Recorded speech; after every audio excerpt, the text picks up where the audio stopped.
yang jazam. Adapun orang yang bertaklid dengan tidak jazam, maka telah jelaslah bahawa iman dia tidak sah. Adapun orang yang tidak bertaklid, maka iman dia dikira sebagai iman yang sah. Adapun orang yang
Sekejap, adapun orang yang bertaklid, maka iman dia tidak di sisi ulama iman dia. Adapun orang yang apa nama? Adapun orang yang beriktikad dengan masalah tauhid dan dia teguh terhadapnya, dia tidak kira sebagai orang yang bertaklid, maka dia adalah orang yang dikira tidak dia adalah orang yang sah iman dia. Adapun orang yang bertaklid tetapi dengan taklid yang tidak jazam, maka tidak sah iman dia. Ini adalah tidak ada khilaf di kalangan para ulama. Manakala orang yang bertaklid dengan taklid yang jazam, maka pendapat ulama dibahagikan kepada 4 bahagian. Pendapat yang pertama dikata bahawasanya iman dia tidak sah. Iman dia adalah sah kerana dia ini bertepatan pendapat dia dengan kebenaran. Pendapat dia bertepatan dengan kebenaran yang dia i'tiqadkan. Yang kedua adalah kalau seandainya dia bertaklid, ini pendapat ulama yang kedua, dia kata kalau seandainya dia bertaklid dengan Al-Quran dan Sunnah yang qat'i, maka iman dia sah.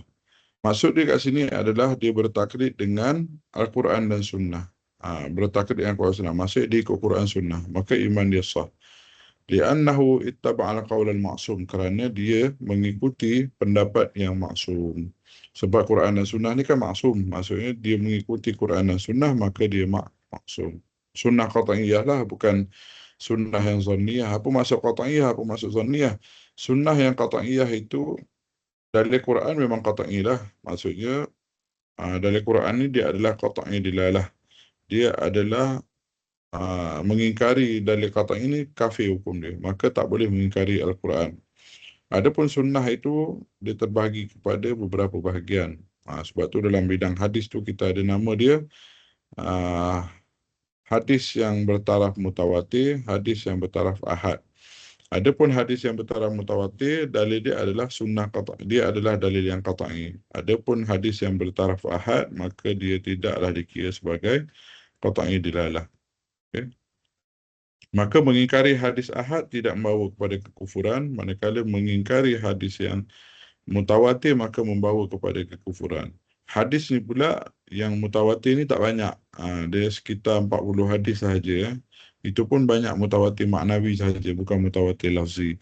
Maka mengingkari hadis yang mutawatir itu kafir hukum dia. Maka yang dimaksudkan kat sini adalah kalau dia bertaklid dengan Al-Quran, iaitu khabar yang mutawatir, dan juga hadis yang mutawatir sahaja, iaitu hadis yang qat'i dilalah ataupun hadis yang qat'iyah, maka iman dia adalah sah kerana dia mengikuti pendapat yang maksum. Okay. Kalau seandainya dia wa in qallada ghairahuma, jadi kalau seandainya dia bertaklid, kalau seandainya dia bertaklid dengan, seandainya dia bertaklid selain daripada apa kita panggil, kalau dia bertaklid selain daripada Al-Quran dan Sunnah, maka iman dia tidak sah menurut pendapat ulama yang kedua, kerana dia mengikuti sesuatu yang tidak maksum. Ini pendapat ulama yang kedua. Adapun pendapat ulama yang ketiga, dia kata wa minhum man qala inna imanahu sahihun illa annahu asimun li annahu tarkul istidlal. Adapun pendapat ulama yang ketiga, pendapat ulama yang ketiga ni adalah pendapat ulama jumhur. Pendapat ulama yang jumhur. Jumhur tu pendapat jumhur ni maksud pendapat yang dipegang oleh ramai daripada kalangan para ulama. Okey, sesungguhnya iman dia adalah sah kalau dia bertaklid dengan taklid yang jazam. Maksud taklid jazam tu apa? Iaitu dia mengikuti seseorang tetapi dia ni teguh terhadap iman dia. Okay. Inna imanahu sahih. Sesungguhnya iman dia adalah sah walaupun dia bertaklid dengan taklid yang jazam, kecuali dia ni dikira sebagai seorang yang berdosa kerana meninggalkan istidlal. Okay. Dia ni dikira sebagai seorang yang berdosa kerana meninggalkan istidlal. Contohnya orang yang tidak lemah akal dia, orang yang bijak pandai, orang yang cerdik dan sebagainya, tapi dia malas nak cari dalil. Okay. Sedangkan dia mampu, allazi yaqdiru alaihi, yang mana dia sebenarnya mampu. Wa hadza fi ma yaqdiru ala al-istidlali, dan ini adalah dikira berdosa kepada orang yang mampu untuk beristidlal.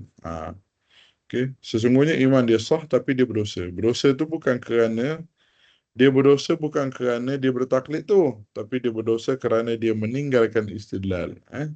Dia bukan berdosa kerana dia bertaklid dengan taklid yang jazam, tapi dia berdosa kerana dia meninggalkan istidlal, meninggalkan untuk mengkaji dalil-dalilnya. Okay. Tapi hukum ini terpakai kepada orang yang mampu untuk mencari dalil, orang yang mampu untuk beristidlal sahaja, iaitu orang yang mampu, orang yang akal dia ni sempurna, akal dia tak lemah. Amma ghairul qadir, contohnya orang ni adalah orang yang lemah akal dia, orang yang lemban kata contohnya. Dia tak mampu pun untuk nak mengkaji ataupun meneliti dalil-dalil ataupun meneliti hujah yang kuat untuk berpegang dengan akidah dia, maka fayakfihi taqlidul jazim, maka memadai bagi dia untuk bertaklid dengan taklid jazam dan dia tidak dikira sebagai orang yang berdosa. Okey. Adapun yang keempat adalah imanuhu ghairu sahih. Pendapat yang keempat ni dia agak rigid sikit. Iaitu katanya pendapat ini mengatakan bahawasanya orang yang bertaklid dengan orang yang bertaklid dengan taklid jazam, iman dia tidak sah.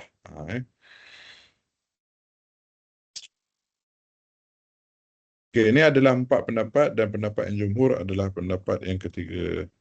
Wa hadza fi ma sami'a bil Islam fa amana bima sami'a min ghairi bahsin. Amma man nasha'a fi diyaril Islam, maka hujah ini terpakai kepada orang yang pernah mendengar Islam dan dia beriman dengannya tanpa dia mengucapkan tanpa dia membahaskan apa-apa. Amma man nasha'a fi diyaril Islam, adapun orang yang hidup dalam negara Islam wa tawatura indahu halun nabi, dan telah disampaikan kepada dia dan dia dah pun mendengar tentang Nabi SAW, wa ma utiya minal mu'jizat, dan dia telah mendengar bahawa Nabi ni adalah seorang yang telah dikurniakan mukjizat dan sebagainya, lalu dia beriman, fa'amana wa tamakkana, dan dia teguh terhadap iman dia, fi qalbihi wa tamakkana al-iman fi qalbihi, dan dia teguh iman dia dalam hati, maka dia ni adalah dikira sebagai orang mukmin tanpa syak. Maksudnya adalah contohnya seperti sahabat Nabi, ketika mana Nabi ni dia ketika mana sahabat Nabi ramai daripada kalangan mereka tu telah berhijrah ke luar negara sewaktu berlakunya perluasan wilayah lah, contohnya Amru Amru Al-As, tak silap saya, dia pergi ke China kan, jadi menyebar dakwah di sana, jadi dia seorang. Jadi bila dia menyebarkan dakwah, ramai berbondong-bondong masuk ke dalam agama Islam. Jadi bila ramai yang masuk ke dalam agama Islam, tak sempat dia nak mengajarkan benda-benda yang berkait dengan ilmu akidah ni secara detail. Maka mereka ni semuanya berada di dalam apa kita panggil, mereka masuk ke dalam agama Islam tu secara bondong-bondong. Jadi nak mengajarkan agama tu secara detail tu susah kan, sebab apa kita panggil, sebab masanya terhad. Masanya terhad. Jadi bila dia mendengar, bila orang-orang ni dengar je tentang agama Islam, dengar je tentang kebangkitan Nabi dan sebagainya, maka mereka beriman tanpa bertanya lebih banyak. Maka dia ni dikira sebagai orang yang mukmin walaupun dia tidak mampu untuk beristidlal. Walaupun dia ni mampu untuk beristidlal, tapi dia tidak beristidlal kerana apa? Kerana dia duduk dalam negara-negara Islam, dan dia pun tidak, apa kita panggil, dia pun tidak mampu untuk nak bertanya lebih banyak kerana kekurangan tempat untuk bertanya. Kekurangan tempat untuk bertanya. Okey.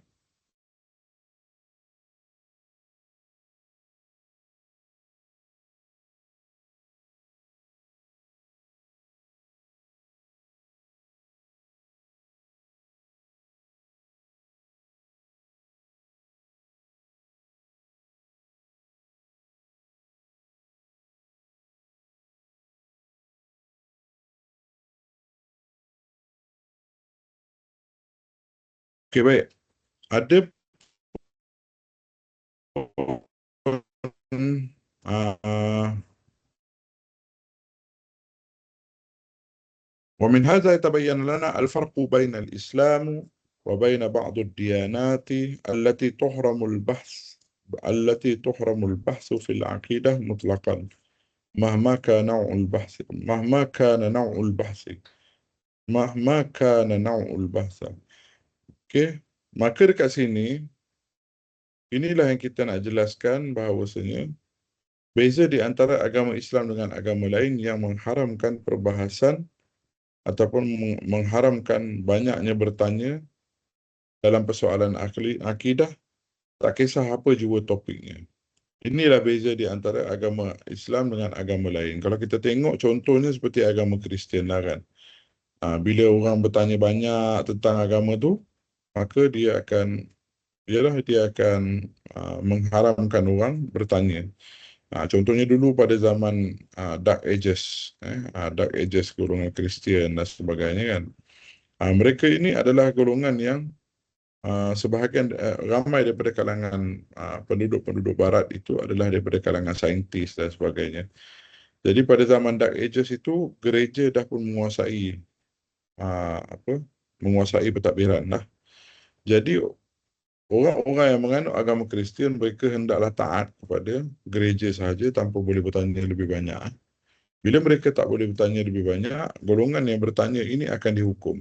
Jadi ramai daripada kalangan tokoh-tokoh barat, tokoh-tokoh saintis barat, mereka ini tidak boleh mengeluarkan idea-idea yang bertentangan dengan gereja. Salah satu contohlah idea oleh gereja ni, mereka mengatakan bahawasanya bumi ini adalah lepeh dan matahari dan semua planet mengelilingi bumi. Okay? Jadi itu adalah pendapat gereja lah.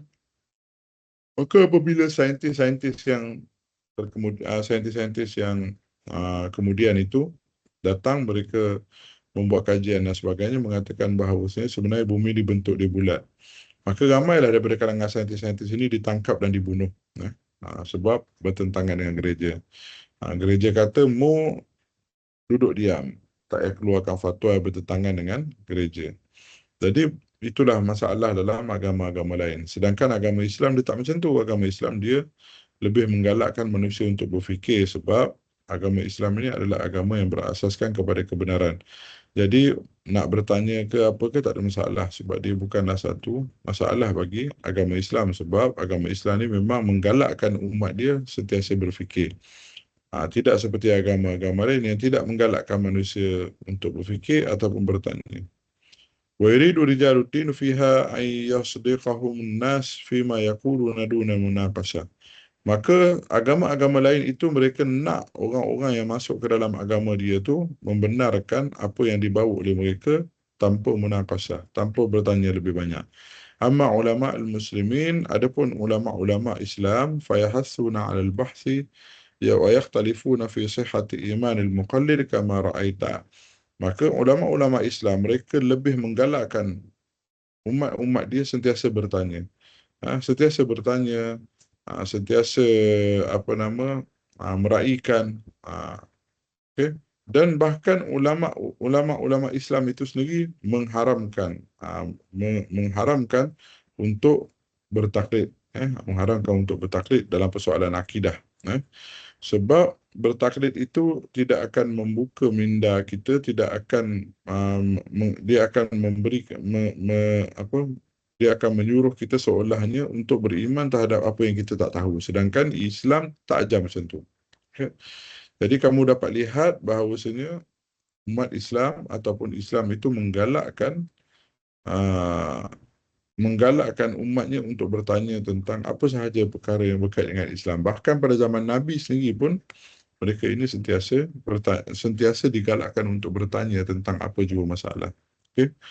وسبب ذلك أن علماء المسلمين يعلمون أنهم يعلمون أنهم على الحق.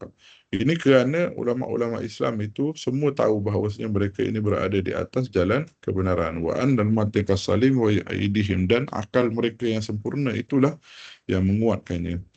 Wa sahibul haq la yakhsha min al-bahth. Maka orang yang berada di atas jalan kebenaran ini dia tidak takut untuk berbahas ataupun berbincang ataupun berfikir. Wa ghairuhum yakhsha an yaksifa al-bahsu tunaqida ma yaqul. Adapun orang lain, iaitu agama lain, mereka ini sangat takut sekiranya dia punya penganut itu melondehkan ataupun menyingkap perbahasan-perbahasan yang bertentangan dengan apa yang mereka dakwa. Sebab apa? Sebab agama lain itu adalah agama yang menipu, sedangkan agama Islam adalah agama yang berasaskan kepada kebenaran. Maka mereka ini digalakkan untuk bertanya, tidak ada halangan dan sebagainya. Falhamdulillah ala hadha dinul haq. Maka syukurlah kita kepada Allah Subhanahu wa taala kepada di atas kurniaan agama yang benar ini, allazi tartadihu al-uqulus salimah, yang mana meredai akal yang sempurna. Laqad amarana Allah, maka sesungguhnya Allah Subhanahu wa taala telah pun memerintahkan manusia bitafkir wa amara ghairina, dan Allah Subhanahu wa taala menyuruh bukan sahaja umat Islam itu berfikir, bahkan orang lain juga, itu umat agama lain, untuk berfikir. Contohnya, kalau kita tengok banyak dalil-dalil dalam Al-Quran yang mengajak manusia untuk berfikir. Afala yatafakkarun, afala yanzuruna ilal ibli kaifa khuliqat. Dan suruhan Allah untuk berfikir itu bukan ditujukan kepada orang Islam, tapi ditujukan kepada orang kafir juga. Fa'tu bi surah, kan? Fa'tu bi ayah, kan? Datangkan satu bukti dan sebagainya. Sebab Allah memerintahkan supaya umat manusia itu berfikir. Umat manusia itu berfikir. Wa fakkarna wa arafna sadaqa ma ja'a bihi nabina. Maka bila kita berfikir, bila kita mengetahui, bila kita berilmu, maka benarlah apa yang telah dibawa oleh Nabi sallallahu alaihi wasallam. Wa ghairina harrafa risalah, sedangkan agama selain daripada agama Islam itu, mereka mengubah risalah-risalah yang telah diturunkan oleh Allah Subhanahu wa taala, menyebabkan mereka ini terpaksa menutup segala kelemahan-kelemahan yang ada di agama mereka. Wa haramat tafkir, lalu mereka mengharamkan manusia untuk berfikir. Okey. Innal aqaid al-islamiyah mabniyah 'ala al-hujjaj al-'aqliyah sahihah. Sunnya akidah Islam ini diterbina di atas hujah-hujah akal. Wal ahkam syar'iyyah mabniyah 'ala al-aqaid. Adapun hukum syariah mabniyah dibina di atas akidah. Jadi kita kena faham bahawasanya agama Islam ini adalah agama yang menyuruh kepada berfikir. Maka hujah-hujah yang digunakan dalam agama kita ini banyak menggunakan hujah akli. Maka hujah akal, supaya agama kita ini bukan agama yang berasaskan kepada benda-benda yang tidak logik, benda-benda yang tidak benda-benda yang tidak boleh dipertikai, sedangkan bertentangan dengan akal manusia. Sebab tu agama Islam adalah agama yang sentiasa berlandaskan kebenaran dan tidak menolak sebarang bentuk kebenaran. Itu adalah agama Islam. Maka kalau ada golongan-golongan yang mendakwa bahawasanya manusia Islam ni tidak mengajar kita berfikir, Islam ni kena apa kita panggil, Islam ni kena terima je, tak boleh berfikir dan sebagainya. Maka itu adalah dakwaan yang salah. Sebab agama Islam adalah agama yang mengajak manusia untuk berfikir. Okey. Jadi bila kita guna dalil akal ke, kita guna dalil ni ke, lepas tu orang kata tak boleh. Itu adalah dakwaan yang salah. Sebab agama Islam adalah berasaskan kepada akal juga. Okey. Melainkan tentang sebahagian perkara-perkara yang gaib. Sebahagian perkara-perkara yang gaib, perkara-perkara yang gaib itu memanglah tidak boleh kita fikirkan. Contohnya tentang syurga, neraka kan. Apa apa nama azab kubur, nikmat kubur dan sebagainya, semua itu adalah perkara yang berkait dengan ghaibiyat. Ghaibiyat ni memang tak boleh fikir sebab manusia tidak akan tahu tentang perkara ghaibiyat, perkara sesudah mati dan sebagainya, melainkan melalui jalan nakli. Adapun jalan akli itu untuk mengisbatkan kewujudan, untuk mengisbatkan sifat Tuhan, maka boleh menggunakan dalil akal.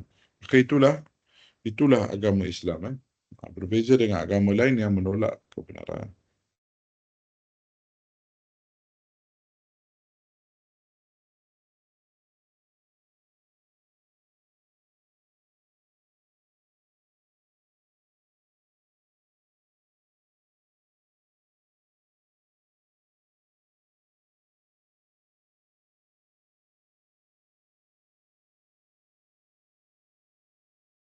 Okey.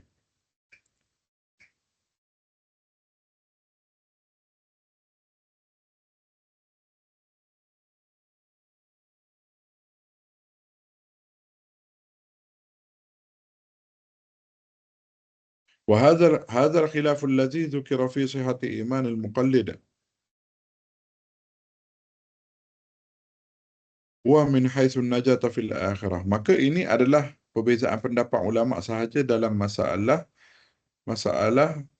khilaf di antara orang yang bertaklid dengan iman orang yang tidak bertaklid. Tapi khilaf-khilaf ulama ini dia adalah daripada sudut min haitsu najata fil akhirah. Dia adalah daripada sudut sama ada mereka ini akan berjaya di akhirat kelak ataupun tidak. Sebab orang yang bertaklid ini sama ada taklid jazam ataupun taklid tidak jazam ataupun taklid yang berbentuk apa sahaja. Taklid yang jazam ataupun tidak jazam ini, maka cerita dia adalah isu tentang kedudukan dia di akhirat kelak. Bukan kedudukan mereka dekat dunia. Sebab kedudukan mereka dekat di dunia tidak ditentukan oleh taklid. Kedudukan mereka kat dunia adalah ditentukan oleh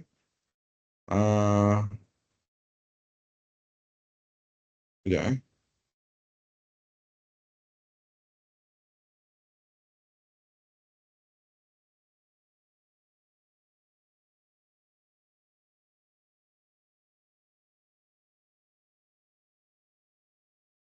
Okay, kedudukan orang yang bertaklid, kedudukan orang iman seseorang itu di dunia, dia berbeza dengan kedudukan iman seseorang di akhirat kelak. Ada orang di dunia ini dia dikira sebagai mukmin, tapi di akhirat kelak dia dikira sebagai orang kafir. Ada orang di dunia dia kafir, tapi di akhirat kelak dia mukmin. Ada orang di dunia dia mukmin, di akhirat dia mukmin. Ada orang di dunia dia kafir, di akhirat pun dia kafir. Ini semua bergantung kepada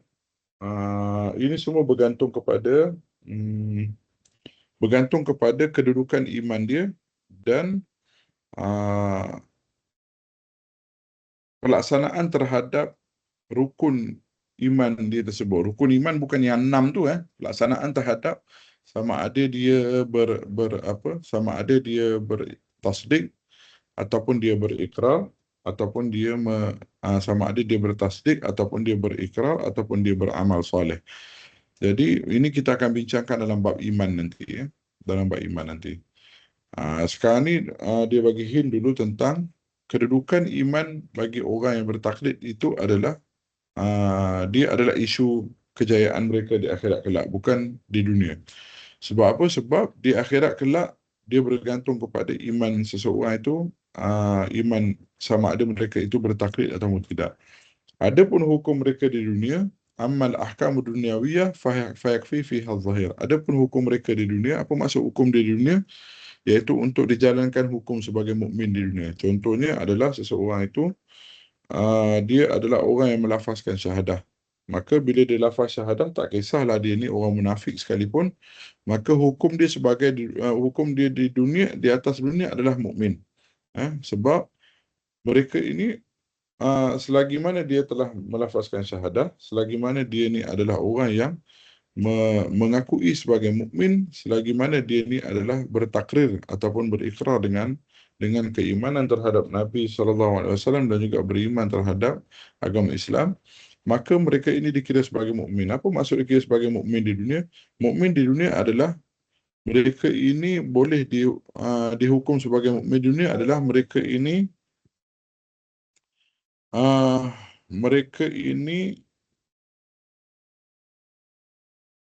dihukum sebagai mukmin di dunia adalah mereka ini boleh berkahwin dengan wanita Muslim. Mereka ini boleh menjadi saksi kepada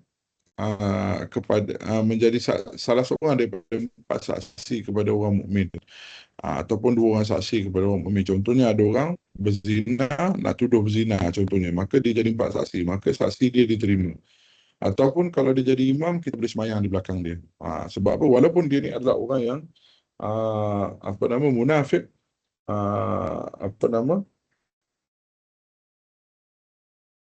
walaupun dia ni adalah orang yang munafik sekalipun, tetapi kalau dia ini mengaku sebagai mukmin di dunia, ataupun dia berikrar dengan lafaz syahadah sekalipun, maka hukum dia berjalan sebagai mukmin di dunia. Dia boleh waris harta, dia boleh warisi harta orang Islam, dia boleh warisi harta orang Islam, dia boleh berkahwin dengan wanita muslimah, dia boleh bersaksi kepada kesaksian kepada orang Muslim, dan dia juga semua benda lah. Kalau dia sembelih apa-apa, kita boleh makan. Kalau dia sembelih binatang ternakan, binatang korban, kita boleh makan. Sebab dia tetap dikira sebagai orang mukmin di dunia. Namun di akhirat kelak dia bergantung. Dia bergantung kepada akidah dia. Jadi sebab kita tengah bincang isu taklid, maka kita akan bincangkan tentang kedudukan keimanan dia di akhirat kelak sebagai seorang yang bertaklid.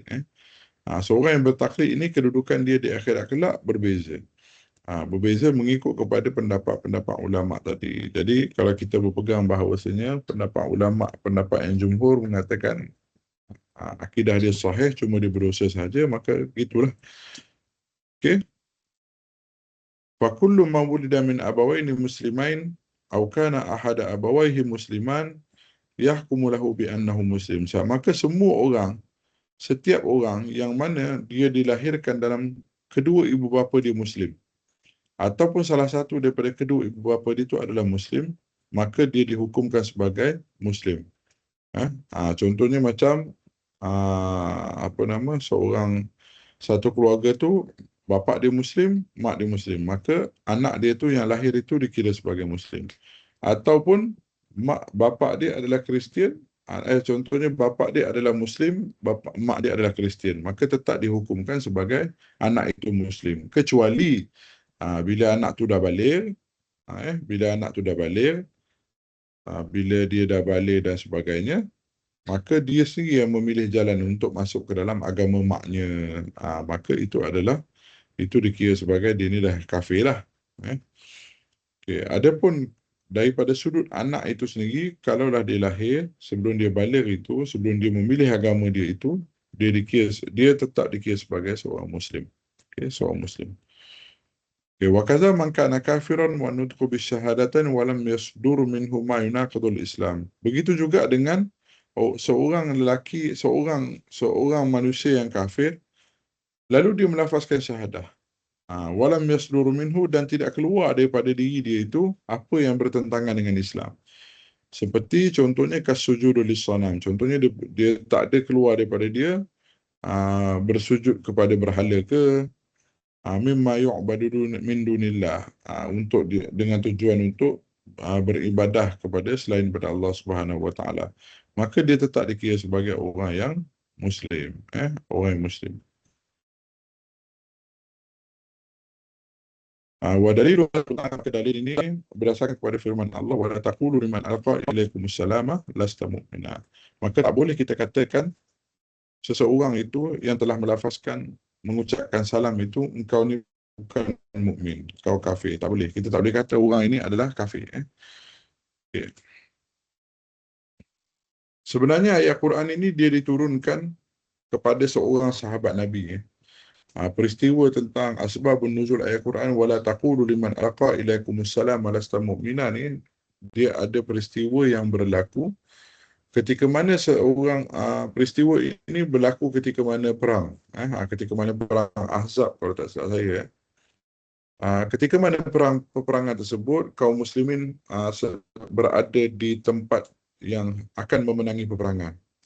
Lalu seorang sahabat itu ketika mana dia bertemu dengan seorang musuh, lalu musuh itu dalam keadaan melutut pada dia. Sahabat itu dia nak tebas kepala musuh tersebut. Baru ketika mana dia nak menebas kepala musuh tersebut, tiba-tiba musuh itu mengucapkan lafaz syahadah. Tidak ada Tuhan melainkan Allah, la ilaha illallah Muhammadur Rasulullah. Namun sahabat tersebut dia mengambil jalan mengatakan bahawasanya engkau ini melafazkan syahadah kerana engkau takut nak dibunuh, kan? Lalu sahabat itu dia terus tebas kepala orang tu. Apabila pulang daripada perang, sahabat ini menceritakan kisah ini kepada Nabi. Kisah ini kepada Nabi. Lalu Nabi dengan muka merah dan marahnya kepada sahabat tersebut, sehingga dia marahlah kepada sahabat tersebut sehingga turunlah ayat ini, wala taqulu liman alqa ilaikumus salama lasta mu'mina. Engkau tak boleh kata kepada orang yang telah mengucapkan dia beriman kepada Allah Subhanahu wa taala ataupun mengucapkan salam, maksudnya masuk ke dalam agama Islam, lalu engkau kata pada dia lasta mu'mina. Tak boleh kata gitu. Maka Allah menegur sahabat ini melalui Al-Quran sendiri. Itu di antara asbabun nuzul dia lah. Jadi sebab itu bila seseorang itu dia telah mengaku sebagai seorang mukmin, maka tak boleh kita kata dia ini bukan seorang mukmin. Maka dalil juga adalah wa qaulun nabi man shalla salatana, siapa yang solat seperti solat kita, wastaqbal qiblatana, siapa yang menghadap kiblat seperti kiblat kita, wa akal dhabihatana, dan makan sembelihan kita, fadzalikal muslimul ladzi lahu zimmatullah. Maka mereka ini adalah golongan muslim yang mana dia ini berada di bawah lindungan Allah Subhanahu wa taala, wa zimmati rasulih, dan mereka berada di bawah lindungan rasulnya. Wa ma'ana al-hukmu lahu bil Islam an yu'amala fil ahkam ad-dunyawiyah mu'amalat al-muslimin. Apa maksud dia? Kalau kita tengok dekat atas tu disebut ahkamud dunyawiyah. Apa maksud hukum hukum sebagai mukmin ataupun hukum sebagai Islam di dunia? Ahkamud dunyawiyah. Ini saya dah jelaskan tadi, iaitu ijra'ul ahkam ad-dunyawiyah, iaitu menjalankan hukum sebagai mukmin di dunia, menjalankan hukum sebagai seorang muslim di dunia. Makna hukmu lahu bil Islam, maksud berhukum sebagai Islam itu di dunia itu adalah ayu amala fil ahkam ad-dunyawiyah, hendaklah bermuamalah dengannya itu dengan hukum-hukum dunia, muamalatal muslimin, sebagai seorang muslim. Fayahkumu bisihhati salatihi, maka dihukumkan sah solat dia. Jadi kalau dia bersolat di masjid ke, dia bersolat di rumah ke dan sebagainya, maka sah solat dia.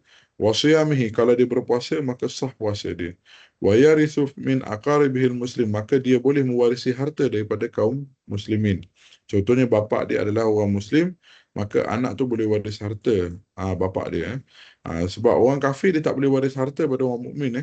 Contohnya bapa dia Muslim, anak dia Kristian. Maka anak yang Kristian itu tidak boleh mewarisi harta daripada bapa dia. Sebab mengikut kepada kaedah, mengikut kepada hukum Islam, harta orang Muslimin ini tidak boleh jatuh kepada tangan orang kafir. Jadi kalau orang Islam itu dia ada harta, maka wajib diserahkan kepada Baitul Mal untuk diagihkan ataupun untuk kalau anak dia kafir lah. Adapun kalau anak dia Muslim maka baru dia boleh waris harta. Okey. Wa yarisuhu aqaribahul muslimun, dan mewarisi harta daripada kaum kerabat muslimin. Contohnya kaum kerabat dia, antara dia adik-beradik dan sebagainya, ataupun diwasiatkan pada dia sesuatu harta daripada kaum kerabat dia, maka dia boleh mewarisi harta tersebut. Wa tu'akkil zabihatahu, maka boleh dimakan sembelihan dia. Wa yasihhu zawajihi minal muslimah, jadi dia kalau berkahwin dengan wanita muslimah pun boleh. Sebab orang yang boleh berkahwin dengan wanita muslimah hanyalah orang muslim sahaja. Wa in kana imra'atun yasihhu zawajul muslim minha, jadi kalau seandainya orang itu adalah wanita, maka sah untuk dia berkahwin dengan lelaki muslim. Okey. Ma'rifatullah awwalul wajibat. Okay. Maka perkara pertama yang wajib bagi setiap mukallaf itu apa benda? Maka sebahagian ulama kata ma'rifatullah, mengenal Allah Subhanahu Wa Taala. Apa benda yang kita kena tahu? Perkara pertama yang wajib diketahui oleh setiap mukallaf, maka sebahagian ulama kata ma'rifatullah. أول ما يجب على المكلف أن يعرف الله تعالى. Maka perkara pertama yang wajib bagi setiap mukallaf itu bukannya belajar ilmu engineering, belajar matematik, belajar sains. Ini mak bapak ni banyak perkara pertama yang suka dia suruh anak dia kasih pandai-pandai akademik, katanya belajar engineering, belajar matematik. Sedangkan ilmu pertama itu yang disebut sebagai ilmu agama, yang disebut sebagai ilmu yang wajib dipelajari itu adalah ilmu fardhu ain. Apa itu ilmu fardhu ain? Ma ulima min ad-din bid-darurah. Apa yang wajib untuk dipelajari oleh setiap mukallaf daripada ilmu agama itu secara daruri. Ilmu fardhu ain itu apa? Dia kena kenal Allah Subhanahu Wa Taala, kena kenal akidah, kena tahu akidah secara asas, kena tahu sifat-sifat Allah yang sempurna, kena tahu sifat-sifat Allah yang kurang. Kena tahu juga hukum-hukum syariat yang wajib ke atas dia, hukum syariat yang asas. Apa benda hukum syariat ini dia tahu. Dia tahu macam mana nak salat, macam mana nak puasa, macam mana nak zakat, macam mana nak haji dan sebagainya. Begitu juga wajib ke atas dia juga mengetahui tentang perkara-perkara yang sedikit sebanyak tentang ilmu akhlak ataupun ilmu tasawuf. Maka itulah perkara pertama yang wajib ke atas setiap mukallaf, setiap mukallaf untuk dia pelajari, yang disebut sebagai ma'ulima minad-din bid-darurah. Apa yang wajib bagi setiap mukallaf itu untuk dituntut daripada ilmu agama itu secara daruri. Jadi apa hukum orang yang tidak tahu tentang apa yang wajib ke atas dia, ataupun apakah hukum orang yang tidak mempelajari ilmu yang dinamakan sebagai ma'ulima minad-din bid-darurah itu, ataupun ilmu fardhu ain itu, maka hukumnya adalah berdosa selama dia tidak mempelajari ilmu tersebut. Maka orang yang tak tahu tentang akidah, tak tahu tentang syariat, tak tahu tentang sedikit ilmu akhlak dan sebagainya, maka selama dia tidak mengetahui itu, maka dia berdosa. Sebab tu kamu ni adalah manusia yang beruntung masuk dalam kuliah akidah ni.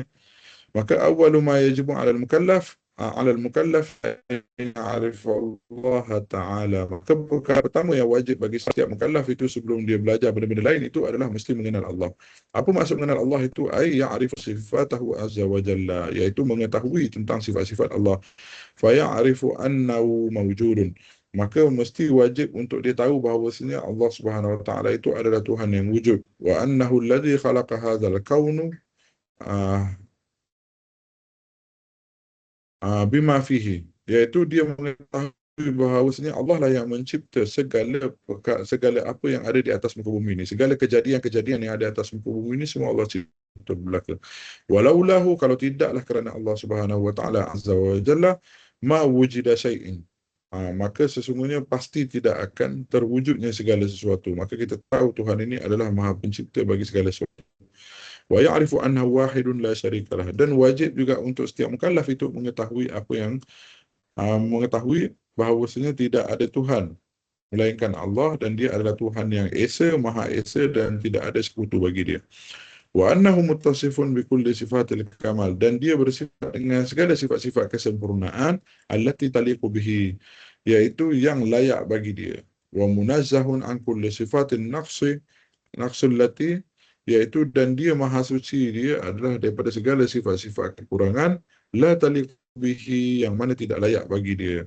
Wa hazihil aqaidu tu'rafu mimma jaa fil Qur'anil Karim, maka ini adalah akidah yang telah pun diajar oleh Al-Quran kepada kita, was sunnatin mutahhirah, iaitu dan juga diajar dalam kita dalam sunnah Nabi sallallahu alaihi wasallam. Wa mimma tawatura bainal muslimin, dan juga yang telah pun disampaikan daripada mulut ke mulut, yang disampaikan secara mutawatir daripada kaum muslimin. Lakin hadhil ma'rifah tahtaju ila nazari wa ta'ammuli wa bahsin. Akan tetapi ma'rifah ini untuk mengenal Allah Subhanahu wa taala ini dia berhajat penelitian, berhajat kepada kefahaman. Fahal al-wajibul awal, adakah perkara pertama yang wajib dalam oleh setiap mukallaf itu wal ma'rifah, atau adalah ma'rifah, ataupun ada perbahasan lagi lepasnya, iaitu selain daripada ma'rifah. Maka ulama khilaf. Ada ulama kata perkara pertama tu ma'rifah lah. Ada ulama kata tak, perkara pertama bukan ma'rifah, perkara pertama ni bukan ma'rifah, tetapi perkara pertama ni dia mengetahui apa yang wajib ke atas dia. Okey.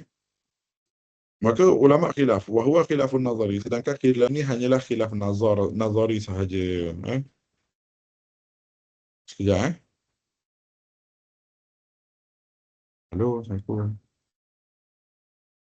Ya, ya.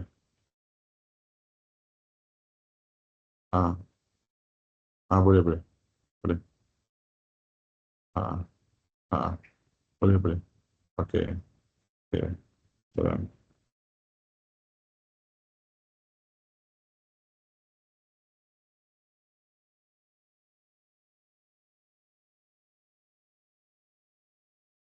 Okey. وهو خلاف النظر كما ترى لأن البحث لا يراد لذاته بل من أجل المعرفة. Ini adalah khilaf tentang sama ada makrifah ni perkara utama ataupun tidak, itu je lah. Okey, ba'dul adillah ala wujudillah. Ba'dul adillah ala wujudillah, sebahagian daripada dalil-dalil tentang kewujudan Allah ni kamu boleh baca sendiri. Sebab kalau saya baca kamu boleh tidur nanti.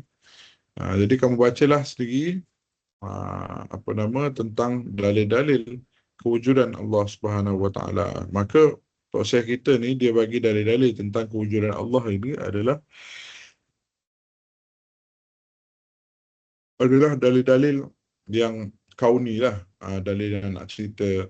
Kalau kamu tengok contoh-contoh dalil dia, cuba kamu tengok yang alif tu. Iza nazara al-insan ila nafsihi.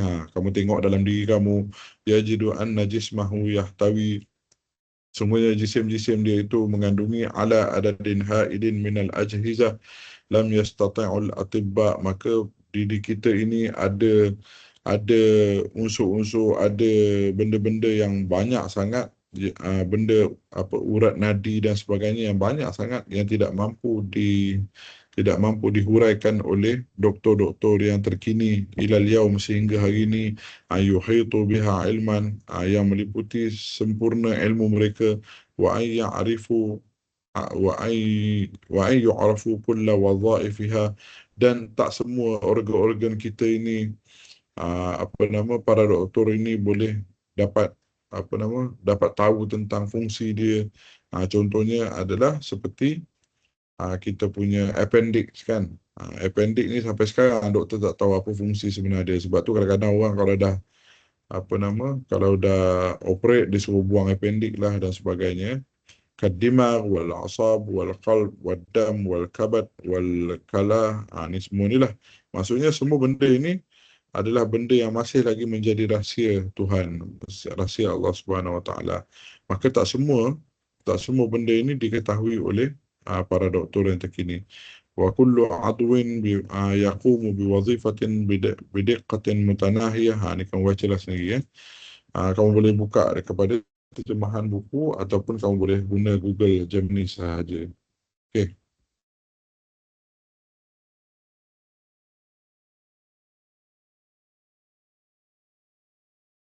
Pagi ni saya terlalu diganggu lah. Sejak ada orang telefon, sejak ada orang WhatsApp, ada orang. Semua urusan kerja lah. Okey, ma'na al-iman wal Islam. Okey, dekat sini kita akan sekarang kita akan masuk kepada topik perbahasan iman dan perbahasan Islam. Adakah iman itu sama dengan Islam ataupun iman itu berlainan daripada Islam? Maka kita juga kena tahu bahawasanya adakah iman itu berbeza daripada Islam ataupun tidak, dan kita pun nak apa nama kita panggil, kita pun nak bincangkan tentang kedudukan iman itu macam mana. Okey, al-iman fil lughah huwa tasdiq. Iman itu pada bahasa adalah at-tasdiq. Kita kena tahu. Ada ulama dia khilaf. Dia khilaf. Iman tu kat mana? Okey, ada ulama kata iman itu tasdiq. Tasdiq ni apa benda? Apa yang datang daripada gerak hati. Apa yang datang daripada dalam hati, membenarkan. Kamu membenarkan. Eh? Jadi iman itu kalau kita tengok daripada sudut arkan rukun dia, bukannya rukun iman yang 6 tu percaya pada Allah, malaikat, itu adalah kandungan kepada iman. Kita kalau ikutkan apa nama? Kalau ikutkan itu adalah kandungan daripada iman lah. Dia bukan rukun iman sebenarnya. Sebab kalau tengok daripada hadis Jibril, dia kata hadis Jibril, ma huwal iman, ma huwal Islam, ma huwal ihsan, kan? Ma huwal iman, al-iman an tu'mina billah wa malaikatihi wa kutubihi wa rusulihi wal yawmil akhir wa tu'minu bil qadri khairihi wa syarrihi. Itu adalah hadis Jibril. Kita dah baca rasanya kan hadis Jibril ni. Jadi iman itu adalah kandungan dia adalah beriman pada Allah, malaikat, kitab, rasul, hari akhirat dan qada. Adapun Islam itu, mahwal Islam, bila ditanya kepada Jibril apa itu Islam, maka jawab Jibril, astagfirullah.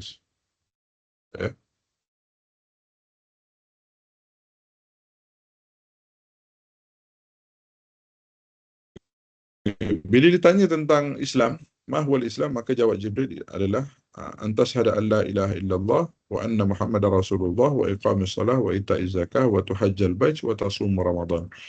Maka disebut oleh Nabi SAW adalah rukun Islam itu kandungan dia adalah mengucap syahadah, solat, puasa, zakat dan haji. Maka kalau daripada hadis itu dia menunjukkan bahawasanya iman dan Islam yang dibincangkan oleh malaikat Jibril dan Nabi itu adalah kandungan dia, bukan rukun dia. Jadi tapi sebahagian ulama memang dinamakan 6 perkara dan 5 perkara itu adalah rukun lah. Rukun iman, rukun Islam lah. Tak apalah, yang pentingnya kita boleh faham apa benda yang kita nak bincangkan. Iman itu pada bahasa adalah at-tasdiq. Kalau ikut kepada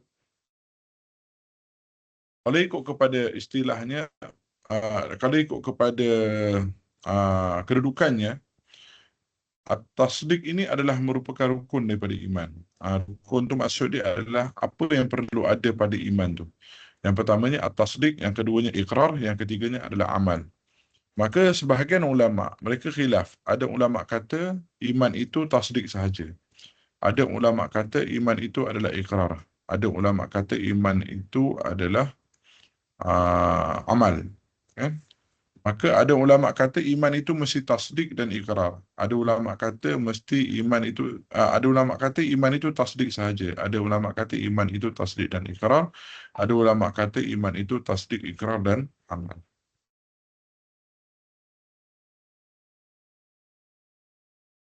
Okey?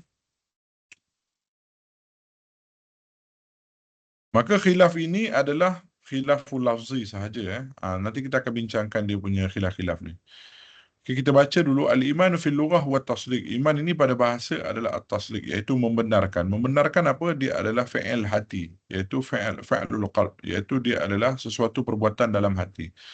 Dia bukan perbuatan dengan lidah. Dia adalah perbuatan dalam hati. Wa tasdiq huwal iz'anu lil hukmi wa qabulihi wal i'tirafu bihi. Maka tasdik itu maksud di sini adalah tunduk terhadap sesuatu hukum, menerima perkara tersebut dan juga mengiktiraf. Jadi sebahagian ulama lain ada yang kata bahawasanya takrif bagi iman itu, takrif bagi tasdik itu adalah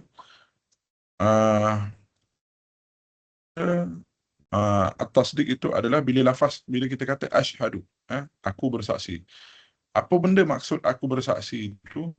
A'lamu, aku mengetahui apa yang aku saksikan. Wa a'tarifu, aku mengiktiraf apa yang aku saksikan. Wa a'taqidu, a'lamu wa a'taqidu wa a'tarifu, itu aku mengetahui, uh, aku beriktikad terhadap perkara tersebut, dan aku mengiktiraf kedudukan iman tersebut.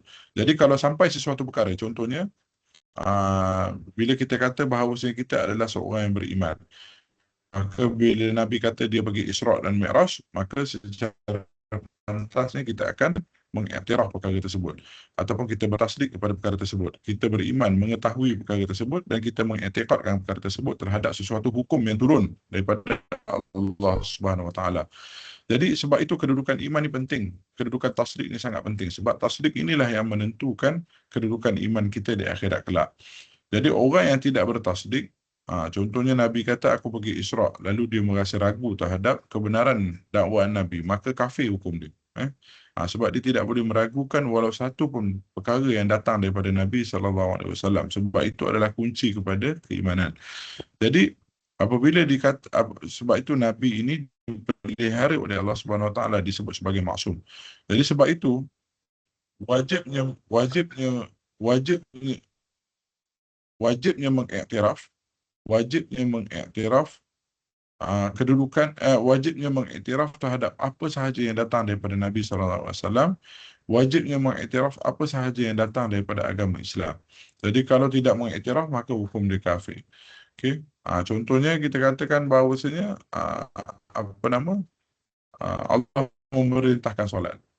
Maka bagi orang yang malas nak solat, maka dia tidak katakanlah dia kata dia beriman, tapi dia tidak mengiktiraf bahawasanya solat itu adalah sebahagian daripada perintah Allah Subhanahu Wa Taala, maka hukum dia kafir sebab dia tidak mengiktiraf yang disebut sebagai al-iz'anu lil hukmi, iaitu tunduk kepada suatu hukum. Suatu hukum yang telah datang pada dia. Okay? Maka iman itu, tasdik itu, mestilah dia tunduk kepada semua hukum-hukum yang telah datang daripada agama. Maksud semua hukum pada agama itu benda yang telah pun diturunkan oleh Al-Quran, ataupun ataupun benda itu telah disepakati daripada ijma', ataupun benda itu datang daripada hadis yang mutawatir. Maka keimanan itu wajib kepada benda-benda yang bersifat qat'i itu, barulah diri kira sebagai seorang mukmin. Okey.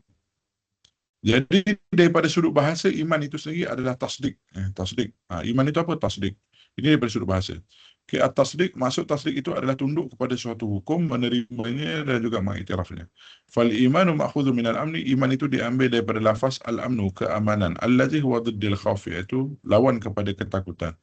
Lianna allazi amana bihukmin umina janib lahu min at-takzib bihi wal inkarul lahu. Kerana orang yang beriman dengan sesuatu hukum, maka keimanan dia itu, dia selamat daripada pendustaan dan juga mengingkarinya. Fanahnu naqul, maka kita katakan Muhammadur Rasulullah. Bila kita kata bahawasanya Nabi Muhammad itu adalah pesuruh Allah Subhanahu Wa Taala, maka kita menghukumkan fanahkumu bir risalati li Muhammadin, maka kita berhukumkan dengan risalah bagi kebenaran Nabi Muhammad sallallahu alaihi wasallam. Faman saddaqa, siapa yang membenarkan risalah Nabi Muhammad, wa az'ana, dan dia tunduk terhadap apa yang datang daripada risalah tersebut, lihadzal hukmu fahuwa mu'minun bihi, maka dia dikira sebagai seorang mukmin. Adapun iman, amal iman fi uruf ahli syar'i fahuwa yanju sahibahu min al-khuludi fi nari jahannam. Adapun orang yang beriman itu, adapun iman itu pada uruf ahli syarak, adapun ta'rif iman pada uruf ahli syarak, pada kebiasaan ahli syarak, fahuwa ma yanju, iaitu apa yang memberikan kejayaan kepada pengikut dia, memberi kejayaan kepada orang yang ada padanya iman, dan khuludi finnar, daripada masuk ke dalam api neraka jahannam, wa yufawwizu bil jannah, dan dia akan diberikan ganjaran syurga khalidan fiha abada, yang kekal di dalamnya buat selama-lamanya. Walau azziba finnar fatrah, walaupun dia disiksa di akhirat kelak pada satu tempoh. Jadi sebab orang yang Orang yang beriman, walau macam mana jahat sekalipun dia, kalau dalam hatinya ada secebis iman, maka dia dikira sebagai orang mukmin di akhirat kelak, walaupun di dunia dia sebenarnya tak pernah melakukan apa-apa pahala pun. Tetapi disebabkan adanya iman, maka maka dia akan diazab sekadar kepada keperluan sekadar kepada amalan dia, dan dia di akhirnya akan dimasukkan juga ke dalam syurga. Wa li ma'rifatil makna daqiq, maka untuk kita faham makna yang jelas lagi lihazal iman, terhadap masalah iman ini, a'ridu suwaran, bagi aku jelaskan kat engkau gambaran-gambaran daripada kedudukan manusia, min ahwalin nasil mutawaqqa'ah, iaitu kedudukan manusia, fa biddiha tatamayyazal asya', maka kita boleh bezakan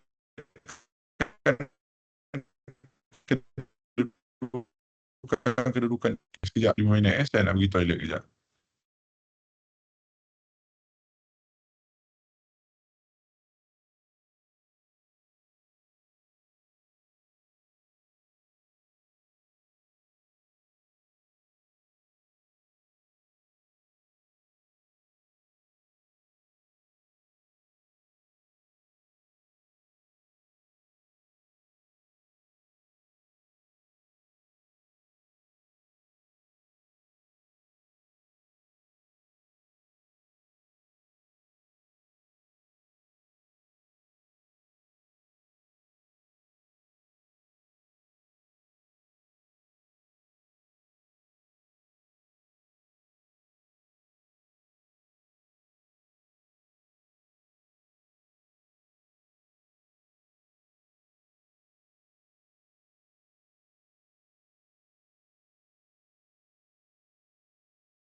Okey, kata talk share kita ni bagi dia jelaskan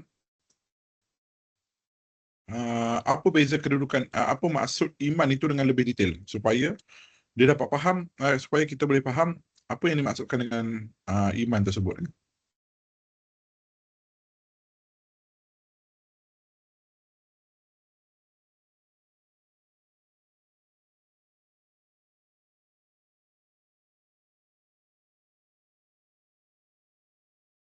Okey, situasi-situasi yang dibincangkan ini adalah situasi yang nak ceritakan bahawa kedudukan iman itu macam mana. Iman itu sama ada dia di hati ke, dengan lidah ke, juga dengan amal. Nanti di belakang nanti baru sebahagian ulama dia akan bincangkan kedudukan iman itu macam mana.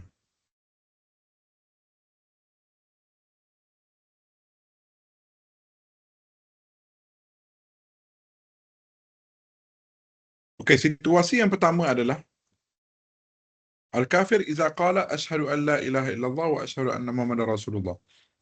Seorang kafir, seorang yang belum mukmin, kemudian dia melafazkan syahadah, la ilaha illallah muhammadur rasulullah, wa kana qalbuhu musaddiqan, maka hati dia itu bertasdik terhadap apa yang dia membenarkan apa yang disyahadahkan tu. Bikulli ma balaghahu bi suratin qat'iyah.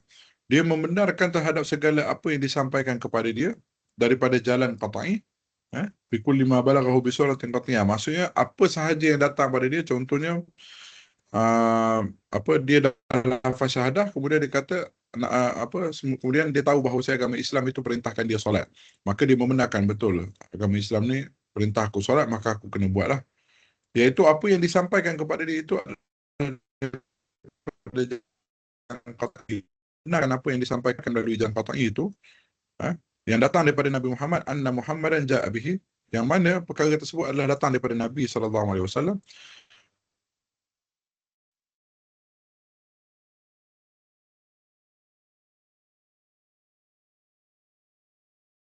Wa huwa mastuhira baina masyhur Islam itu bahawasanya ia memang daripada agama.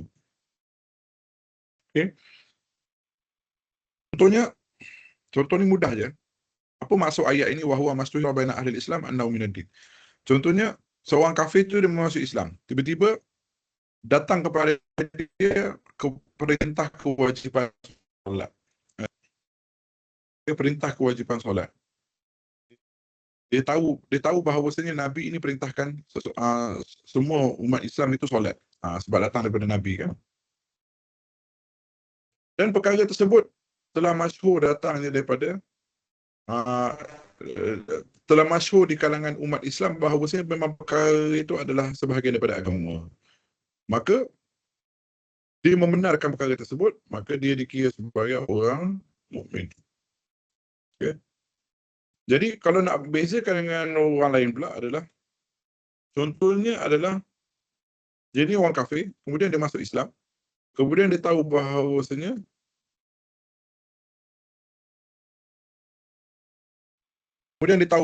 dalam Nabi Muhammad perintahkan kita berpuasa. Tapi berpuasa itu adalah, dia dapat khabar bahawasanya puasa itu umat Islam perlu puasa 15 hari je. Contoh. Maka perkara tersebut tidak masyhur di kalangan ahlul Islam. Sebab kita tahu bahawasanya Nabi perintahkan kita berpuasa sebulan penuh di bulan Ramadan. 29 atau 30 hari. Tapi yang sampai pada 15 hari, maka benda itu adalah benda yang tidak masyhur di kalangan ahlul Islam, ianya datang daripada agama. Maka benda itu adalah salah lah. Maka dia bertasdik kepada benda salah itu adalah benda tersebut bukanlah datang daripada Nabi. Okay. Jadi mestilah sesuatu yang datang kepada dia itu adalah benar-benar qat'i daripada Nabi dan adalah yang masyhur di kalangan ahlul Islam, ianya datang daripada agama. Dan dia bertasdik kepada benda tersebut. Okey, jadi seorang kafir itu apabila dia melafazkan syahadah, kemudian datang kepada dia itu sesuatu benda yang qat'i dilalah. Maksudnya benda itu adalah benda yang qat'i subut, yang datang daripada Nabi, dan dia masyhur di kalangan umat Islam, benda itu memang benar-benar daripada Nabi. Kalau bukan daripada Nabi, dia tak perlu tasdik pun. Tapi benda itu benar-benar datang daripada Nabi. Contohnya peristiwa tentang bulan terbelah. Semua orang tahu. Okay? Peristiwa bulan terbelah. Nabi kata dalam hadis ataupun Quran, qad insyaqqal qamar. Bulan itu terbelah. Okay? Maka benda itu adalah seseorang yang mengaku beriman, maka hati dia mesti tasdik terhadap apa yang dibawa oleh Nabi. Dan perkara tersebut telah masyhur di kalangan ahlul Islam bahawasanya ianya adalah daripada agama. Okay? Maka dia wajib untuk bertasdik kepada perkara tersebut. Kalau benda tu tak masuk di kalangan ulama Islam pun dia tak perlu tasdik pun sebenarnya. Sebab benda tersebut adalah bukan daripada agama. Okay? Wa kana radiyan bizalika mudhinan lahu, maka bila dia telah pun bertasdik dan dia redha terhadap apa yang datang kepada dia, muz'inan, dan dia tunduk kepada perkara tersebut, aziman 'alal amal, dan dia berazam untuk melaksanakan perintah tersebut. Contoh Allah perintahkan solat. Semua orang tahu solat itu adalah wajib. Maka dia redha terhadap perintah tersebut, dia tunduk pada perintah tersebut, dan dia berazam untuk beramal kepada perintah tersebut. Okey. Fahuwa mu'minun fid dunya wal akhirah, maka dia telah dikira sebagai seorang mukmin, sama ada mukmin di dunia maupun mukmin di akhirat. Dia mukmin di dunia dan dia mukmin di akhirat. Dia dikira sebagai orang beriman di dunia dan dia dikira sebagai orang beriman di akhirat. Okay. Sebab apa? Sebab yang pertamanya, kita dah faham tadi bahawasanya rukun iman tu ada 3, iaitu tasdik, iqrar dan juga amal. Kan? Maka dalam hati dia tu ada tasdik. Maka tasdik itu kita dah tahu bahawasanya dianya adalah untuk tasdik itu adalah untuk an-najata minan nar fil akhirah. Maksudnya tasdik itu adalah untuk keselamatan dia di akhirat. Adapun keselamatan dia di dunia dijamin oleh ijra'ul ahkam ad-dunyawiyah, iaitu dia melaksanakan amal di dunia. Tasdik itu adalah untuk keselamatan dia di akhirat, dan iqrar itu adalah untuk keselamatan di dunia. Sebab apa? Sebab tadi dekat ayat pertama tadi, al-kafir idza qala asyhadu an la ilaha illallah, dia telah melafazkan syahadah di dunia dan hati dia bertasdik, maka itu adalah keselamatan dia di akhirat. Dan dia adalah seorang yang berazam untuk beramal terhadap apa yang dilaksanakan, apa yang diperintahkan. Maka itu adalah dia punya untuk mencapai kesempurnaan iman. Maka fahuwa mu'minun fid dunya wal akhirah, maka dia dikira sebagai mukmin di dunia dan di akhirat. Fa yu'amala fid dunya mu'amalatal muslimin, maka dia ni akan bermuamalah orang muslimin. Dia boleh kahwin dengan wanita muslimah, dia boleh waris harta, dia akan dihukumkan sebagai mukmin di dunia lah. Dia boleh jadi saksi, boleh disolat belakang dia, boleh makan sembelihan dia. Tu'akil zabihatahu wa yuqtada bihi, maka dimakan sembelihan dia dan disolat di belakang dia, wa tuqbalu syahadatahu, dan diterima saksi dia sebagai seorang muslim, dan lain-lain lah ila akhir ayat. Wa huwa mu'minun fi ahkamil akhirah, dan dia juga adalah seorang mukmin di akhirat. Tadi dia kata fa huwa mu'min fid dunya wal akhirah. Fayu'amalu fid dunya mu'amalatal muslimin. Di dunia dia dihukum sebagai mukmin, wa huwa mu'minun fi ahkamil akhirah, dan di akhirat dia adalah dihukumkan sebagai mukmin juga. Fala yakhludu fin nari in dakhalaha, maka kalaulah seandainya sekalipun dia masuk dalam sekalipun, maka disebut wa yakuna khalidan fil jannah, maka jadilah dia masuk ke dalam syurga ba'da dukhuliha, maka dia akan masuk ke dalam syurga selepas masuk ke dalam neraka, bifadlillah, dengan kemuliaan yang Allah beri padanya. Li'annahu saddaqa bimatmun syahadatain, kerana dia telah bertasdik terhadap kandungan syahadah dan dia telah melafazkan syahadah tersebut. Wa nutqu bihima, dan dia telah melafazkan 2 kalimah syahadah tersebut. Okey, jadi hukum di akhirat adalah tasdik, hukum di dunia adalah an-nutqu, iaitu melafazkan syahadah tersebut.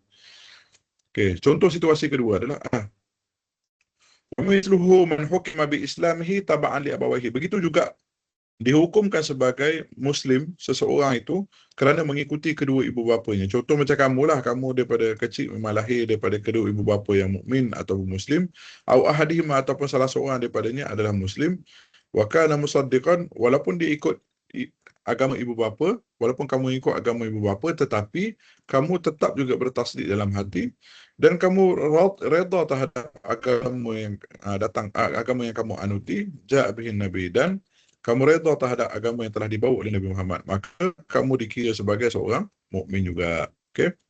Memang pun biasanya umat Islam kita ni, bagi orang-orang yang lemah akal dia, bagi orang yang tidak belajar dan sebagainya, mereka mengikut agama kedua ibu bapa mereka. Tapi asalkan mereka itu reda dan juga mereka itu tunduk terhadap agama tersebut, maka mereka dikira sebagai mukmin walaupun mereka tak tahu tentang bagaimana nak melafaz syahadah dan sebagainya. Kerana dia mengikuti agama kedua ibu bapanya. Okey, yang kedua, situasi kedua adalah man nutqu bisyahadatain. Seseorang itu dia melafazkan syahadah, la ilaha illallah Muhammadur Rasulullah, walam yusaddiqu fi qalbi. Tetapi hati dia itu tidak bertasdik. Ni kita perhati betul-betul. Dia tidak bertasdik. Yang atas tadi, dia bertasdik, dia berikrar, dia berazam untuk beramal. Situasi kedua adalah dia melafazkan syahadah, dia yang tequ bisyahadatain, dia melafazkan syahadah, walam yusaddiqu fi qalbi, tetapi hati dia itu tidak bertasdik. Bikulli aw ba'di ma ja'a bihi, sama ada semua sekali apa yang datang daripada Nabi, ataupun dia tidak tasdik, dia tidak membenarkan sebahagian sahaja daripada apa yang datang daripada Nabi Muhammad sallallahu alaihi wasallam, mimma balagha bi suratin qat'iyah, yang mana datangnya itu daripada jalan yang qat'i, yang mana perkara itu telah masyhur di kalangan ulama muslimin, ianya datang daripada agama, fahuwa munafiqun, maka hukum dia adalah munafik.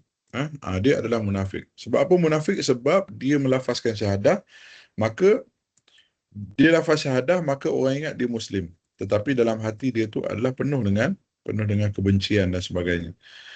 Maka iaitu hukum munafik ni apa benda? Tajri alai ahkamul muslimin. Maka ijra'ul ahkam dunyawiyah itu, menjalankan hukum sebagai mukmin di dunia itu, maka dia ni tajri alai ahkam, maka dijalankan hukum sebagai muslimin di dunia, wa ahkamul kafirin fil akhirah. Tetapi dia ni dihukumkan sebagai kafir di akhirat. Fayakuna khalidan finnar, maka masuklah dia ke dalam neraka.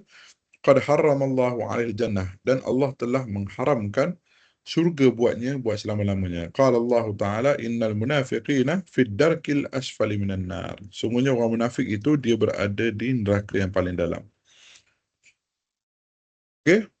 Maka orang yang ada ikrar tapi tak ada tasdik, maka dia boleh berjaya di dunia tapi dia tidak boleh berjaya di akhirat. Maka di dunia dia boleh kahwin dengan wanita muslimah dan sebagainya lah. Dia boleh mewarisi harta dan sebagainya sebab dia melafazkan syahadah. Maka kita tidak boleh dihukumkan dia sebagai kafir di dunia. Sebab tu kalau kita tengok Nabi Muhammad sallallahu alaihi wasallam, kalau kita tengok dalam peristiwa perang Ahzab ni, yang mana ada beberapa orang sahabat yang tidak pergi ikut berperang. Termasuk daripada orang Islam yang tak pergi pada waktu itu adalah munafik. Golongan munafik.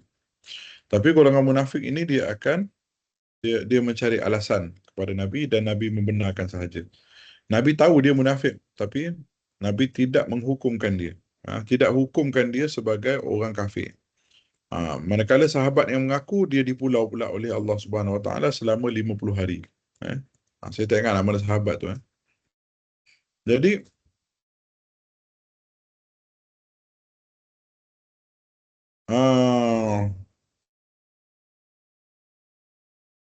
orang munafik ini di dunia dia tetap dihukum sebagai mukmin. Sebab itu Nabi dulu dia tidak hukum pancung, tak hukum bunuh kepada orang munafik pun. Bahkan Nabi cuma kata bahawasanya Allah tahu, Nabi tahu. Allah tahu, Nabi pun tahu. Bukan yang Nabi tak tahu kan. Tetapi dia tidak hukum mereka ini sebagai kafir. Sebab apa? Sebab Nabi tak nak orang-orang kafir menuduh Nabi ini membunuh sahabat sendiri. Membunuh orang Islam. Atas sangkaan. Jadi Nabi tak bunuh orang-orang munafik. Jadi mereka yang melafazkan syahadah di dunia, maka dia dihukum sebagai mukmin di dunia. Tetapi di akhirat kelak mereka duduk dalam api neraka. Okay. Wa mithluhu man hukima bi islamihi taba'an li abawayhi. Sama je hukumnya adalah dengan orang yang Islam kerana mengikuti kedua ibu bapanya, wa kana qalbuhu mukadziban, tetapi hatinya itu berdusta terhadap apa yang dibawa oleh Nabi dan juga berdusta terhadap apa yang dibawa oleh Al-Quran dan hadis yang sahih. Bikulli aw bi ba'di ma ja'a bihi Muhammad, sama ada sebahagian ataupun semua. Contohnya dia ni Islam sebab ikut bapa contohnya kan. Tapi dia kata solat ni tak wajib kat dia, maka kafir hukum dia. Sebab dia menolak sebahagian. Okey, hukum yang ketiga pula contohnya adalah man kana qalbuhu musaddiqan bima ja'a bihi Rasul radiyan mudhi'ina lahu lakinnahu lam yantuq bisyahadatain. Seseorang itu dia bertasdik. Dia bertasdik dalam hati dia. Dia mengakui tentang kebenaran apa yang dibawa oleh Nabi Muhammad SAW dalam hati. Okay. Radiyan. Dan dia redha terhadap apa yang dibawa oleh Nabi. Muz'inan, dia tunduk pada apa yang dibawa oleh Nabi. Lakinnahu lam yantuq bisyahadatain. Tetapi dia tidak melafazkan syahadah. Masalah juga kat sini sebab dia tak lafaz syahadah. Namun dia tak lafaz syahadah itu kerana li'annahu akhras, kerana dia bisu. Kerana dia bisu. Dia tak lafaz syahadah bukan sebab dia tak nak, tapi sebab dia bisu. Maka dia tetap dikira sebagai fahuwa mu'minun fid dunya wal akhirah. Maka dia sebagai mukmin di dunia dan dia juga mukmin di akhirat. Mukmin di dunia sebab apa? Sebab dia bisu. Dia bisu, dia tak boleh lafaz syahadah. Maka mungkin dia lafaz melalui isyarat dan sebagainya. Maka dia tetap dikira sebagai mukmin di dunia dan dia mukmin di akhirat. Sawa'un kana qabla zalika kafiran aw musliman. Tak kisahlah sebelum ni dia kafir ke ataupun dia ni muslim dah ikut mak bapak ke, tak kisah. Musliman taba'an li abawahi aw ahadihima. Maka dia ni tetap dikira mukmin di dunia dan dia kira muslim di akhirat. Okey. Wa hul kafirul ladzi sadaqa biqalbihi wa az'ana wa radiya lakinnahu mata faja'a qabla an yatamakkana minan nutq bisyahadatain. Contohnya seorang kafir yang mana dia ni bertasdik dalam hati dia itu dan dia tunduk terhadap apa yang dibawa oleh Nabi, dia beramal, dia solat dan sebagainya, wa radiya, dan dia redha terhadap apa yang dibawa oleh Nabi. Lakinnahu mata, akan tetapi dia mati. Faja'atan, mati tiba-tiba. Mati itu tiba-tiba. Okay? Dia ni sebelum ni kafir. Kemudian tiba-tiba dalam hati dia bertasdik. Dia tiba-tiba dia mengakui kebenaran agama Islam lepas dia dengar ceramah saya contohnya. Kan? Jadi tiba-tiba hati dia bertasdik. Okay? Kemudian dia tunduk, dia redha.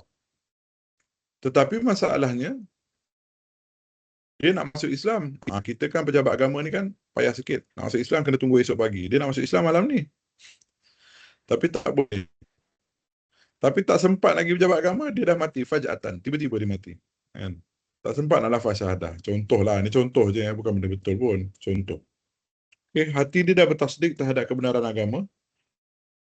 Dan dia juga nak berikrar terhadap kebenaran agama tersebut, tapi pejabat agama tutup. Tiba-tiba malam tu dia mati fajatan. Pum, accident, mati. Okay, qabla an yatamakkana, sebelum dia sempat untuk yatamakkana min al-tuq bi syahadatain, maka dia dikira sebagai mukmin di dunia dan mukmin di akhirat. Okey. Situasi keempat, al-kafiru musaddiqu bima ja'a bi Rasul. Seorang kafir yang bertasdik terhadap apa yang dibawa oleh Nabi, radiya mutmain, dan dia redha dan dia tunduk terhadap apa yang dibawa oleh Nabi, lakinnahu lam yantuqu bis syahadatain. Tetapi dia tidak melafazkan syahadah. Yang pertama, yang ketiga tadi dia bertasdik tetapi dia tak lafaz syahadah kerana dia bisu. Tetapi yang nombor 4 ni adalah dia bertasdik juga tetapi dia tak lafaz syahadah. Tetapi dia tidak bisu. Dia tak bisu. Ma'annahu tuliba minhu an-nutqu bihima. Yang mana bersama dengannya itu kita dah pernah tuntut pada dia untuk melafazkan syahadah. Farafidha, tetapi dia tolak. Mungkin dia tolak dia ni untuk melafazkan syahadah. Sebab apa? Mungkin mungkin ada sebab-sebab dia tertentulah. Farafidha wa aba. Dia menolak untuk melafazkan syahadah walaysa lahu uzrun. Sedangkan dia menolak itu tanpa ada alasan yang kukuh ataupun tanpa ada keuzuran. Dia kalau ada keuzuran tak apa, contohnya macam dia takut.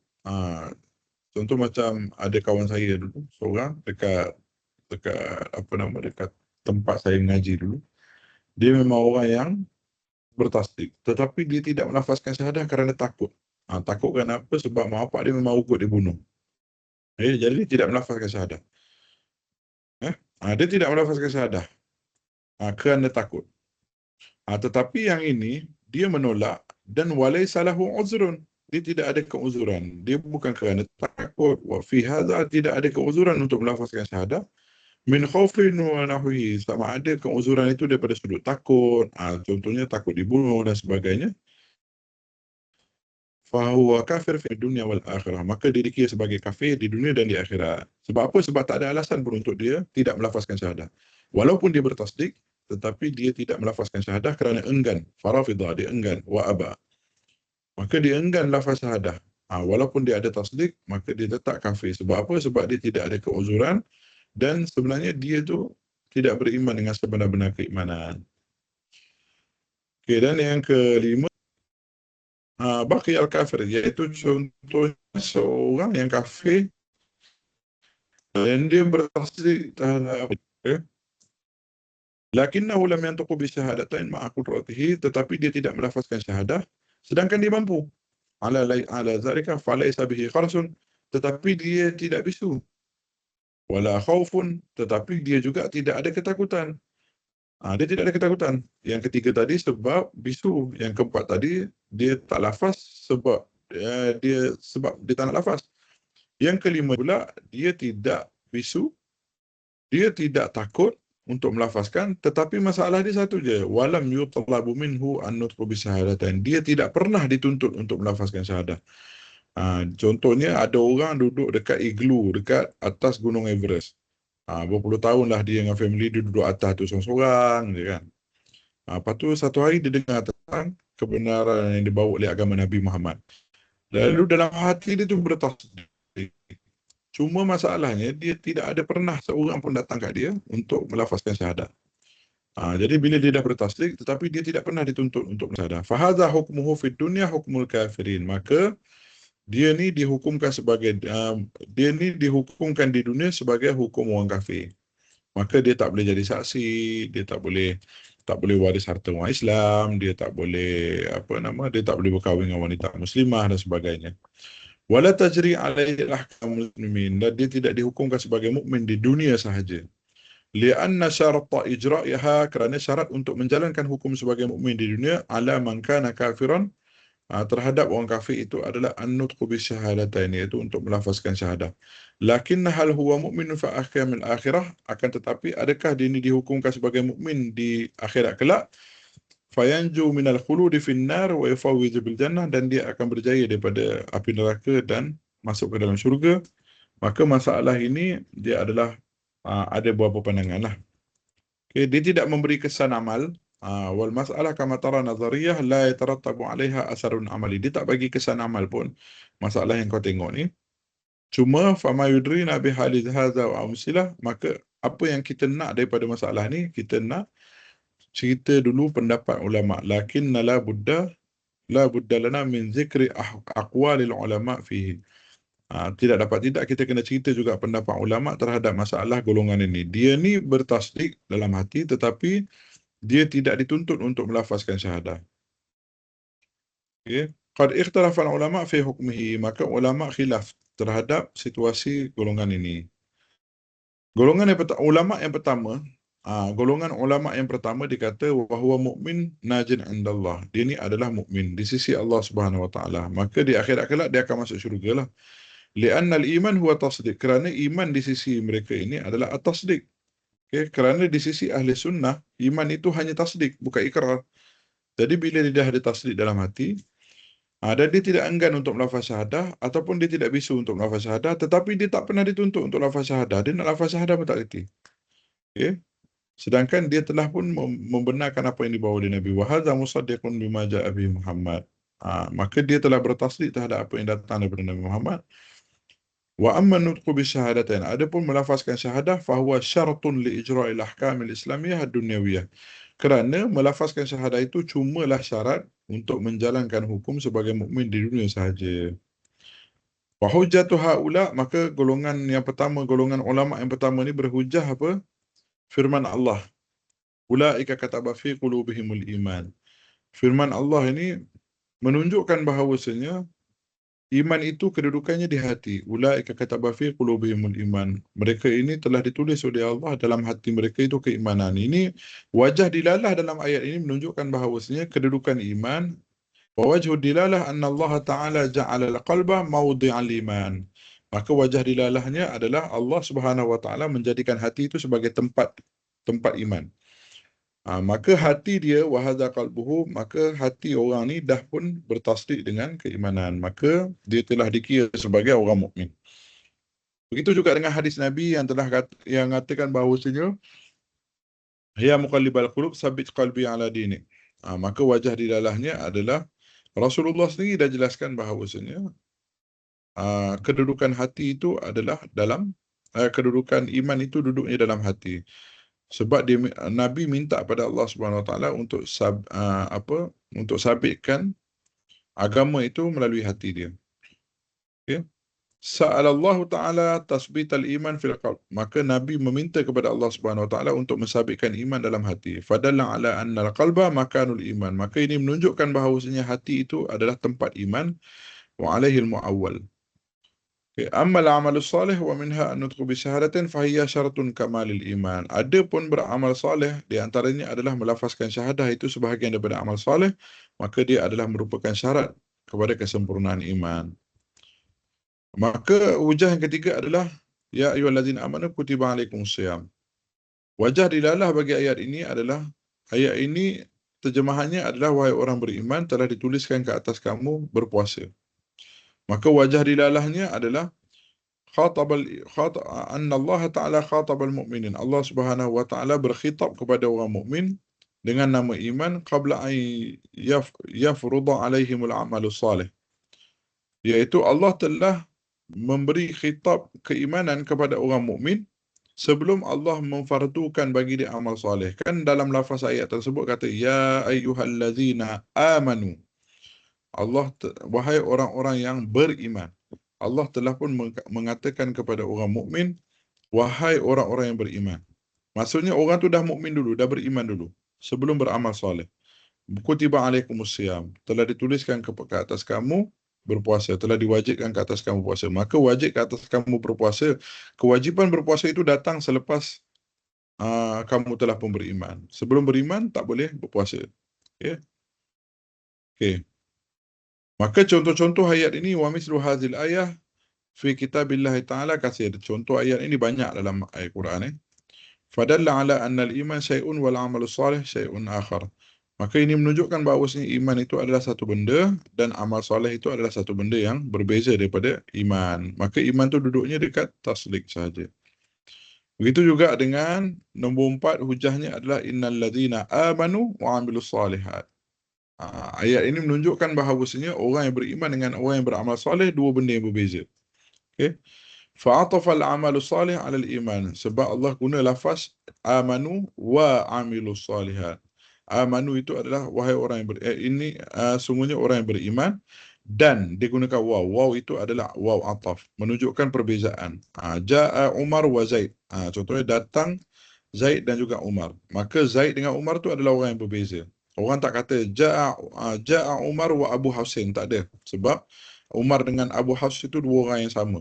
Dia adalah dua lafaz, dua individu yang sama. Maka itu tak berlaku gitu. Orang tak guna waw ataf. Waw ataf untuk meletak, orang tak guna waw ataf untuk memanggil orang yang sama. Okey. Maka waw ataf ini adalah untuk membezakan di antara satu bahagian dengan bahagian yang lain. Maka innal ladzina amanu, sesungguhnya orang yang beriman, wa amilus solihat, sesungguhnya orang yang beriman dan orang yang beramal soleh. Allah guna lafaz membezakan orang yang beramal dengan orang yang beriman itu dengan waw ataf, menunjukkan bahawasanya adanya beza di antara iman dan amal soleh. Okay. Menunjukkan kedudukan iman itu adalah di hati dan amal soleh itu adalah satu benda yang berbeza. Amal soleh itu termasuklah di dalamnya adalah melafazkan syahadah. Melafazkan syahadah itu termasuk dalam amal lah. Maka orang yang tidak melafazkan syahadah pun ditetap dikira sebagai mukmin. Dan hujah mereka yang kelima adalah ijma' al-muslimin ala anna al-iman syaratun li sihhatil amal salih. Sesungguhnya ulama Islam telah pun berijma' bahawasanya iman itu adalah syarat bagi amal soleh. Ini menunjukkan bezanya di antara iman dengan amal soleh. Amal soleh, siapa buat amal tapi tak ada iman, tak sah iman dia. Tak sah amal dia. Adapun orang yang beriman dan beramal soleh, maka amal soleh, syarat beramal soleh itu mesti beriman. Wasyartu ghaira masyrut. Dan syarat itu dia tak jadi benda yang disyaratkan. Syarat iman itu adalah syarat dan masyrut itu adalah amal soleh. Jadi nak buat amal mesti ada syarat dia, iaitu iman. Jadi kalau kamu beramal, contohnya orang kafir ni contohnya Cina ke apa, banyak je bersedekah, sedekah juta-juta. Tapi terima tak amal dia tak terima. Sebab apa? Sebab dia tidak ada syarat, dia hanya ada masyrut sahaja. Maka tidak dikiralah sebagai orang yang tidaklah dikira amal dia itu diterima oleh Allah Subhanahu Wa Taala kerana dia tidak ada keimanan. Ini menunjukkan fadalla aidan ala anna al-iman syai'un wal amal salih syai'. Ini menunjukkan bahawasanya iman itu satu benda yang beza, amal itu adalah satu benda yang beza. Wa qala ba'dul ulama, maka ini pendapat ulama yang kedua. Ulama yang kedua kata al-iman huwa tasdiq. Iman itu adalah bertasdiq, walakinna nutqu bisyahadatain syartun li sihhatihi. Maka pendapat ulama kedua kata, pendapat ulama kata tadi, cukup dengan tasdiq dia dikira sebagai mukmin sebab iman dengan amal itu satu benda yang beza, ataupun iman dengan syahadah itu satu benda yang beza. Adapun pendapat ulama kedua kata al-iman huwa tasdiq. Iman itu adalah tasdiq, tetapi melafazkan syahadah itu adalah syartun li sihhatihi. Jadi kalau orang tu dia ada tasdiq tetapi dia tidak lafaz syahadah, sedangkan pendapat ulama kedua kata syahadah itu adalah syarat kepada sahnya tasdiq tadi. Faman bihima, maka siapa yang tidak melafazkan dua kalimah syahadah ma'al qudrah, sedangkan dia mampu, wantifa, dan dia menolak melafazkan syahadah, wantifa ilmawani, siapa yang tidak melafazkan syahadah sedangkan dia mampu, sedangkan dia mampu, wantifa ilmawani, tetapi tidak ada bagi dia halangan untuk melafazkan tersebut, fa imanuhu ghairu sahih, maka iman dia tak sah. Dia tidak ada kekuatan untuk melafazkan wal akhirah, maka iman dia tak sah di dunia dan di akhirat. Maka di dunia dan di akhirat dia dihukum sebagai kafir. Dia ada mitawafur syarti wa huwa an nutqu bisyahadatain, kerana dia tidak lengkap syarat dia, iaitu melafazkan syahadah. Maka pendapat ulama kedua kata orang yang bertasdik tapi tak ada ikrar, tak sah iman dia. Adapun pendapat ulama yang ketiga kata waqala ba'duhum, sebahagian daripada kalangan mereka, al-iman huwa tasdiq. Iman itu memang tasdiq, lakin nutqu bisyahadatain juz'un minal iman, tetapi melafazkan syahadah itu